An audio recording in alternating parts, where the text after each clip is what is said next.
오늘 우리에게 주시는 하나님의 말씀은 누가복음 11장 1절에서 4절입니다. 하나님의 말씀을 경청하십시오. 예수께서 한 곳에서 기도하시고 마치심에 제자 중 하나가 여짜오되 주여, 요한이 자기 제자들에게 기도를 가르친 것과 같이 우리에게도 가르쳐 주옵소서. 예수께서 이르시되 너희는 기도할 때에 이렇게 하라.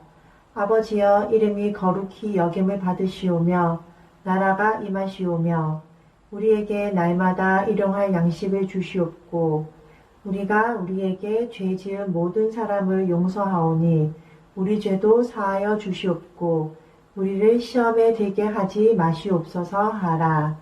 아멘. 아멘. 오늘 우리가 읽은 본문은 주님께서 가르쳐 주신 기도입니다. 우리가 암송하고 있는 주기도문은 마태복음 6장 말씀을 따른 것이고 오늘 읽은 누가복음 11장은 그보다 더 짧은 기도문입니다.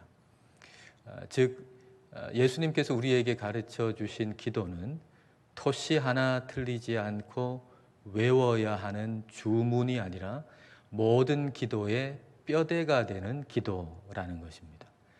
예배의 마무리용 기도가 아니라 우리의 삶에 깊이 스며든 일상의 기도여야 한다는 것입니다. 예수님께서 가르쳐 주신 기도는 그리스도인을 특징 짓는 기도입니다. 자, 1절 말씀을 같이 보겠습니다. 예수께서 한 곳에서 기도하시고 마치심에 제자 중 하나가 여짜오되 주여, 요한이 자기 제자들에게 기도를 가르친 것과 같이 우리에게도 가르쳐 주옵소서. 예수님께서 기도하시는 것을 보고 그 제자들이 우리에게 기도를 가르쳐 주십시오, 그렇게 이야기하죠. 근데 단순하게 우리에게 기도를 가르쳐 주십시오 이렇게 해도 될 텐데 요한이 그 제자들에게 기도를 가르친 것과 같이 우리에게도 기도를 가르쳐 주십시오 라고 말을 했습니다. 자, 이 말이 내포한 의미가 뭘까요? 요한의 제자들이 기도하는 모습만 봐도, 그 기도가 어떤 기도인가 하는 것만 봐도 그 사람이 요한의 제자다라고 하는 것을 알 수 있었던 기도라는 거예요. 어떤 사람이 기도하는 그 내용만 봐도 저 사람은 요한의 제자구나 라고 하는 것을 알 수 있는 그런 기도를 요한이 가르쳐 준 겁니다. 그렇듯이 제자들이 우리에게 그렇게 기도를 가르쳐 주십시오. 다시 말하면 우리가 기도하는 이 내용만 봐도 우리가 예수님의 제자라고 하는 것을 알 수 있는 그런 기도를 우리에게 가르쳐 주십시오라고 하는 그런 얘기입니다. 주기도문은 주님을 믿는 사람이 어떤 사람인가라고 하는 것을 아주 분명하게 드러내주는 기도입니다. 따라서 저와 여러분이 그리스도인답지 않다면, 교회답지 않다면 주님께서 가르쳐 주신 기도를 제대로 드리지 않고 살고 있다는 얘기가 될 것입니다. 오늘 우리에게 가장 필요한 것은 주님께서 가르쳐 주신 기도가 우리의 삶을 파고들어서 우리의 일상에 스며들어 확고하게 그 기도가 자리 잡는 것입니다. 이걸 기도의 회심이다, 그렇게 표현해 볼 수 있을 것 같아요. 어떤 사람은 지갑이 회심해야 진짜 회심이다, 그렇게 말하잖아요. 예수님을 믿는다고는 하는데 그 이전과 돈 쓰는 방식이 똑같다면 그 사람은 예수님을 진짜 믿는 사람이 아니다라는 얘기입니다. 기도도 마찬가지죠. 예수님을 믿는다고 하는데 그 기도가 이전의 기도와 똑같다면 그 사람은 예수님을 진짜 믿는 사람이다 라고 말할 수가 없을 겁니다. 여러분 한번 생각해 보십시오. 목사의 아들이고 목사의 딸입니다. 그리고 두 사람은 기독교 대학을 나왔습니다. 그리고 기독교 방송국에서 일을 했습니다. 그리고 한 아이를 입양했습니다. 이것만 보면 굉장히 신실한 그리스도인이다라고 생각할 만합니다. 그러나 오늘 우리는 다 알고 있습니다. 우리뿐만 아니라 이 나라 전체가 다 알고 있습니다. 그것이 가짜가 될 수 있다는 사실을 말입니다. 이들은 뭘 기도했을까요? 이들은 세상과 다른 구분된 기도를 드렸을까요? 그들의 일상 가운데 우리 주님께서 가르쳐 주신 기도가 그들의 기도였을까요? 오늘 우리는 무엇을 기도하고 있나요? 오늘 저와 여러분은 무엇을 기도하고 있나요? 우리의 기도는 어떻게 변화되어야 하나요? 자, 2절 말씀을 보겠습니다. 예수께서 이르시되 너희는 기도할 때에 이렇게 하라. 아버지여 이름이 거룩히 여김을 받으시오며 나라가 임하시오며. 하나님을 아버지라고 고백하면서 아버지를 위해서 기도하라는 겁니다. 아버지의 나라를 위해서, 아버지의 이름을 위해서 기도하라는 겁니다.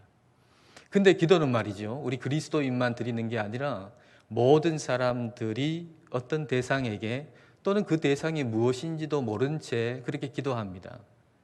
기도라고 하는 것에는 본능적인 요소가 있다는 거죠. 사람의 본능적인 요소가 있다는 거예요. 그러면 사람의 본능적인 기도는 뭡니까? 내 이름을 위해서 기도하는 겁니다. 내 이름이 유명해지기를 모든 사람은 다 기도합니다. 그리고 내 나라를 위해서 기도하죠. 내 통치력이 강해지기를. 내가 한마디 하면은 다른 사람이 척척 움직이게 되는 그런 지위에 내가 앉기를, 그런 소유, 그런 물질을 내가 가지기를 사람들은 기도합니다. 내 뜻이 성취되어지기를 사람들은 기도합니다. 이게 본능적인 기도죠. 이 본능적인 기도가 워낙 강하기 때문에, 말 그대로 본능이기 때문에, 그래서 우리가 예수님을 믿는다 해도 주기도문을 달달 외운다고 해도 이 본능적인 기도에 머물러 있을 가능성이 꽤 큽니다. 그 결과는 뭘까요? 이 본능적인 기도에 계속 머물러 있는 결과, 예수님을 믿는다고 하는데 그 행위, 그 모습은 예수님을 믿는 사람인데 계속 그 기도가, 개인의 기도가 본능적인 기도에 머물러 있는 결과는 뭘까요? 이중성입니다. 회칠한 무덤이 되는 것입니다. 겉으로는 굉장히 아름답게 보이는데 실제로는 안은 무덤이에요. 그래서 겉은 아름답고 겉으로 보면 거룩하게 보이나, 그러나 그 안에는 시체가, 썩은 냄새가 진동하는 것입니다. 예수님을 따르려면 자기 십자가를 지고 자기를 부인하고 예수님을 따르라고 했습니다. 근데 주기도문의 전반부가 바로 이 말씀과 동일한 말씀이에요.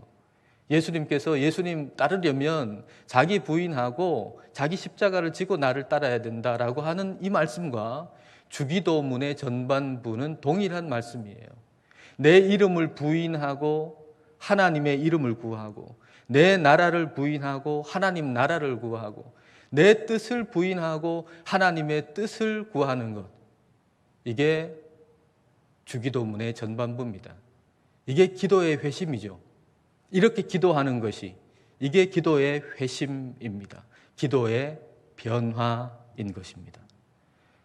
주기도문의 전반부, 하나님을 위한 기도는 기도의 거대한 방향 전환이라고 할 수 있습니다. 그리고 주기도문의 후반부, 우리를 위한 기도는 거대한 방향 전환 다음에 우리를 교회답게 다듬는 기도입니다. 주기도문의 특징이 우리 아닙니까? 우리. 나가 아니에요. 나는 없어요. 우리예요. 우리. 우리가 교회죠. 그러니까 주기도문은 교회를 교회답게 하는, 우리를 교회답게 하는 기도입니다. 그래서 주기도문에 예수님이 가르쳐 주신 기도에 교회의 소망이 있는 것입니다. 여러분, 지금 우리가 통과하고 있는 이 시간들을 여러분 어떻게 생각하고 계십니까? 코로나로 인해서 우리가 함께 모여 예배 드리지 못함으로 말미암아서 교회가 무너지고 있다고 여러분은 생각하십니까? 아닙니다.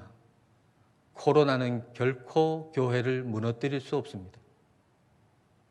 우리가 주님께서 가르쳐 주신 기도를 소홀히 함으로 우리 스스로 무너지는 것입니다. 하나님의 이름과 하나님의 나라와 하나님의 뜻을 구하는 대신 내 뜻, 내 욕망, 내 욕심을 구하는 바람에 그래서 우리가 스스로 교회를 무너뜨리고 있는 것입니다. 코로나가 범인이 아닙니다. 잘못된 기도가 범인입니다. 따라서 지금 이 시대에 우리가 기도가 새로워진다면 지금 이 시대는 교회가 새로워질 수 있는 절호의 기회입니다. 교회가 무너지는 시간이 아니라 우리의 기도가 지금 새로워진다면 그러면 이 시간들은 교회가 새로워질 수 있는, 새롭게 세워질 수 있는 절호의 기회입니다. 여러분, 솔로몬 성전을 한번 생각해 보십시오. 솔로몬 성전 돌로 쌓아가지고 성전을 만들었잖아요. 교회라고 하는 것이 저와 여러분 우리이니까 건물이 아니지만 건물에 비유해 본다면 저와 여러분은 하나의 돌과 같죠. 그 돌이 함께 연결돼 가지고 교회를 세워나가는 것입니다. 그런데 우리가 저마다 제각각이라 그러면 그 돌들이 함께 모여 있으면 얼마나 시끄럽겠습니까? 그 성전이. 제각각 돌이어서 연결이 안 돼요. 함께 모여 있긴 하는데 연결이 안 돼요. 그러면 얼마나 시끄럽겠어요.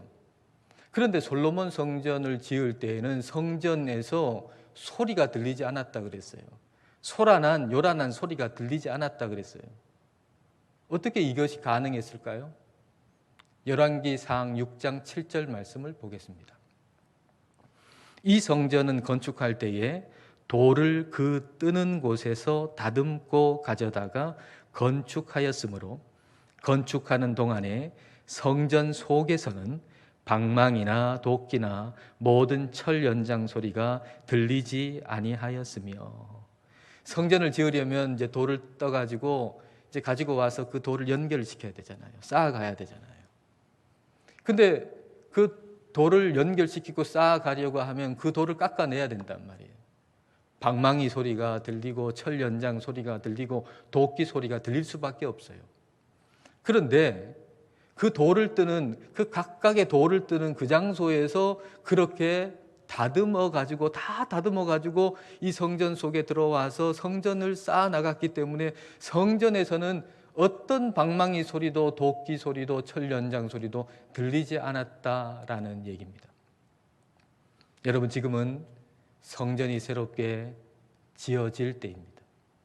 지금 예배당이 조용한 것은 성전이 무너져서가 아니라 우리 각자의 자리에서 다듬어지고 있기 때문이어야 합니다. 지금 이 예배당이 조용한 것은 교회가 무너졌다는 증거가 아니라 우리 각자가 각자의 자리에서 주기도문이라고 하는 방망이로, 도끼로, 철 연장으로 다듬어져 가고 있기 때문이어야 한다는 것입니다. 그럴 때 코로나의 기간을 통해서 교회는 더 새롭게 세워져 나갈 수가 있습니다. 교회를 교회되게 세우기 위해서 필요한 우리를 다듬는 주기도문의 후반부의 세 가지 기도를 한번 보십시다. 그 첫 번째 기도가 3절에 기록되어 있습니다. 우리에게 날마다 일용할 양식을 주시옵고. 우리에게 날마다 일용할 양식을 달라는 이 기도. 이 기도는 방망이가 되어가지고 일용할 양식을 당연하게 여기는 우리의 마음을 내리칩니다. 우리는 일용할 양식을 너무 당연하게 생각합니다. 그래서 일용할 양식을 통해서는 하나님의 사랑과 하나님의 인도하심을 잘 경험하지 못해요. 그걸 너무 당연하게 생각하고 있기 때문에. 그래서 뭔가 좀 더 큰 어떤 일이 우리에게 일어날 때, 기적이 일어날 때, 또 어떤 많은 재물이 우리에게 생겼을 때, 그때 우리는 비로소 하나님이 날 사랑하시는구나, 하나님이 날 인도하시는구나, 이렇게 생각을 하는 것이죠. 그러나 일용할 양식을 구하는 기도는 그런 마음을 방망이가 돼서 내리치는 것입니다. 일용할 양식을 구하는 기도를 드릴 때 우리는 일용할 양식에서 하나님의 도우심과 사랑을 경험합니다. 일용할 양식, 오늘의 일용할 양식 앞에서 하나님이 나를 사랑하시는구나, 하나님이 나를 도와주시는구나 라고 하는 것을 경험하게 된다는 얘기입니다. 여러분, 우리가 너무 멀리서 그리고 너무 큰 일에서 하나님의 도우심을 경험하려고 하지 마십시다. 우리의 일상에 주님께서 가르쳐 주신 기도가 파고들어서 그 기도가 우리의 일상의 기도가 될 때, 그럴 때 우리는 우리의 일용할 양식 앞에서 하나님이 나를 도우신다고 하는 것, 하나님이 우리를 도우신다고 하는 것, 하나님이 우리를 사랑하신다고 하는 것을 그렇게 날마다 경험하면서 살아갈 수 있는 것입니다. 우리를 교회되게 하는 두 번째 기도, 4절 전반절입니다. 우리가 우리에게 죄 지은 모든 사람을 용서하오니 우리 죄도 사하여 주시옵고. 용서하고 용서받음을 위한 기도죠. 용서 없이 교회는 세워질 수가 없습니다. 용서 없이는 교회가 절대로 세워질 수가 없습니다. 수도원에 오래된 이런 관례가 있대요. 수도원장이 매일 저녁에 어떤 시간이 되면 수도원장과 그곳에 있는 형제들이 다 모인답니다. 그래서 수도원장이 먼저 자신이 그 한날 잘못했던 거, 잘못, 실수 이런 것들을 그 형제들에게 다 얘기하면서 나를 용서해 주십시오 하고 구한답니다. 그러면 거기에 있는 형제들이 그걸 듣고 당신을 용서합니다 하고 용서한 다음에 그 형제들도 역시 그날 자기의 실수와 자기의 잘못을 또 수도원장에게 얘기하면서 용서해 주십시오라고 한답니다. 그러면 수도원장이 또 그들을 용서하는 것이죠. 이게 매일매일 있다는 거예요. 매일 저녁마다. 용서 없는 교회는 도끼를 들고 설치는 사람들과 같습니다. 우리 교회 저 사람만 찍어내면 우리 교회는 좋아질 텐데 라고 생각하면서 설교를 도끼 삼아서 그 사람을 열심히 찍어내려고 도끼 소리가 요란한 것이죠. 우리 교회 저 목사만 없어지면은 우리 교회가 좋은 교회가 될 텐데 라고 생각하면서 온갖 험담을 도끼 삼아서 그 목사를 찍어내려고 도끼 소리가 요란한 것이죠. 온갖 험담과 험악한 말을 도끼 삼아서 그 누군가를 찍어내려고 하는 겁니다. 날카로운 비판과 세상 법을 도끼 삼아가지고 그 누군가를 찍어내려고 하는 것입니다. 그러나 교회는 도끼 소리가 나서는 안 됩니다. 도끼 소리는 저와 여러분의 마음 속에서 나야 됩니다. 내 마음 속에서 도끼 소리가 주기도문이라고 하는 예수님께서 가르쳐 주신 기도라고 하는 도끼 소리가 나서 내 안에 용서하지 못하는 마음을 찍어내야 하는 것입니다. 우리 다시 만날 때에는 다시 또 만나겠죠. 우리 다시 만날 때에는 용서하지 못하는 마음을 다 찍어내고 만나십시다. 우리를 교회 되게 다듬는 세 번째 기도 4절 하반절에 기록되어 있습니다. 우리를 시험에 들게 하지 마시옵소서 하라. 여러분, 무엇이 교회의 가장 큰 시험거리겠습니까? 뭐가 저와 여러분에게 교회된 우리에게 가장 큰 시험거리겠습니까? 최초의 공동체인 아담과 하와에게 가장 큰 시험거리가 무엇이었습니까? 최초의 공동체가 아담과 하와 아닙니까? 아담과 하와는 가족이라고 말할 수도 있지만 교회라고 말할 수도 있어요. 하나님을 아버지라고 고백하는 공동체가, 최초의 공동체가 바로 아담과 하와입니다. 그 공동체에 가장 큰 시험거리가 뭐였습니까? 너 하나님 말씀대로 안 살아도 괜찮아. 너 뜻대로 네 마음대로 살아갈 수가 있어. 이게 그 최초의 교회의, 최초의 공동체의 가장 큰 시험거리였습니다. 이것은 주기도문의 전반부하고는 정반대되는 얘기죠. 너 하나님 말씀 따르지 않고도 네 마음대로 네 뜻대로 살 수 있어. 주기도문의 전반부하고는 완전히 정반대되는 얘기. 그래서 우리를 시험에 빠지지 않게 해달라고 하는 기도는 하나님의 이름보다 내 이름을 높이려는 생각, 그것에 넘어가지 않게 해달라는 기도입니다. 하나님의 나라가 아닌 내 나라를 세우려고 하는 그 유혹에 넘어가지 않게 해달라는 기도입니다. 하나님의 뜻이 아닌 내 뜻대로 되기를 원하는 그런 욕심에 넘어가지 않게 해달라는 기도입니다. 나보다 하나님을 더 귀히 여기게 해달라는 기도입니다. 이 기도가 철 연장이 되어서 우리가 다듬어져야 합니다. 이렇게 주님께서 가르쳐 주신 기도가 우리를 다듬어 나갈 때, 그리고 우리가 한 마음이 되고 주님을 사랑하여 그래서 한 마음으로 하나님을 향해서 우리 아버지라고 할 때, 그때 그것은 최고의 기도이자 최고의 찬양이에요. 우리가 한 마음이 돼서 주님을 사랑하여 주님께서 가르쳐 주신 그 기도대로 우리 아버지라고 부를 때, 그것은 최고의 기도이자 최고의 찬양입니다. 저는 이런 생각 한번 해봤습니다. 아담이 창조를 받은 다음에, 지음을 받은 다음에 그 지어주신 하나님께 제일 먼저 한 말이 뭘까? 아빠, 아버지가 아니었을까 생각해 봅니다. 하나님의 영으로 지어져서 하나님의 영이 충만해서 자기를 지어주신 분이 누군지 아는 아담이 그 하나님을 향해서 제일 먼저 한 말, 그것은 아마 아빠, 아버지일 겁니다. 그때 하나님 얼마나 기뻐하셨겠습니까? 하나님이 아담의 배필인 하와를 만드시고 아담과 하와가 함께 하나님께 한 최초의 얘기는 뭐였을까? 아마 그것은 우리 아버지였을 겁니다.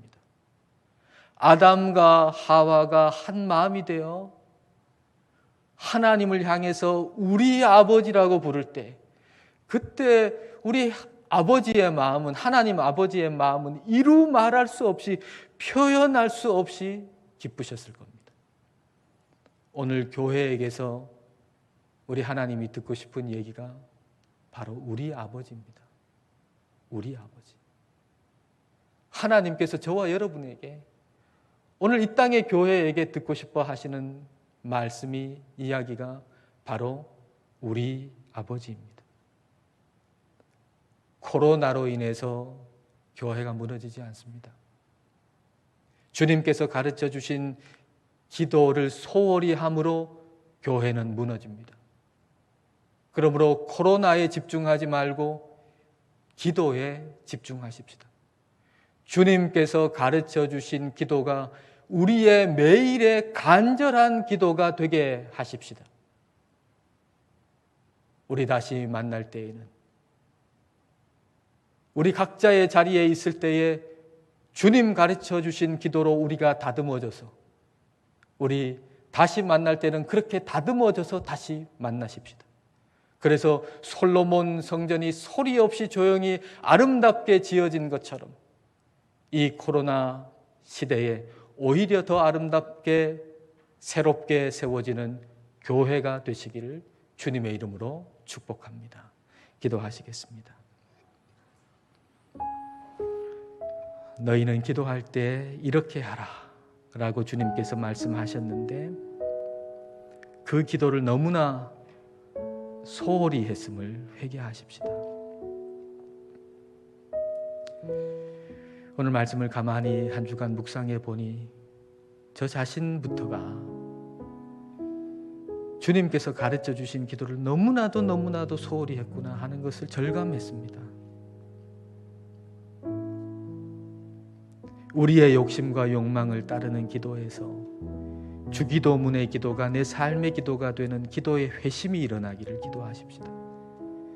주님께서 가르쳐 주신 기도로 기도하지 않음으로 인해서 우리가 스스로 교회를 무너뜨리고 있었음을 고백하면서 코로나의 시간이 오히려 교회가 새롭게 세워지는 시간이 되도록 이 시간 우리 함께 기도하시겠습니다.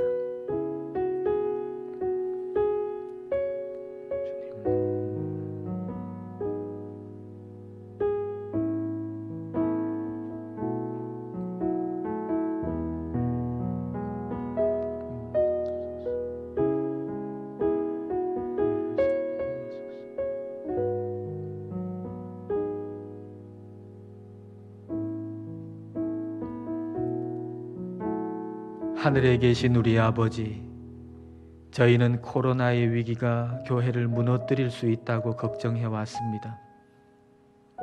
그러나 오늘 말씀을 통해서 기도할 때 이렇게 하라고 하신 주님의 말씀대로 기도하지 않고 우리의 욕망과 욕심대로 기도함으로 우리 스스로 교회를 무너뜨려 왔음을 깨달았습니다.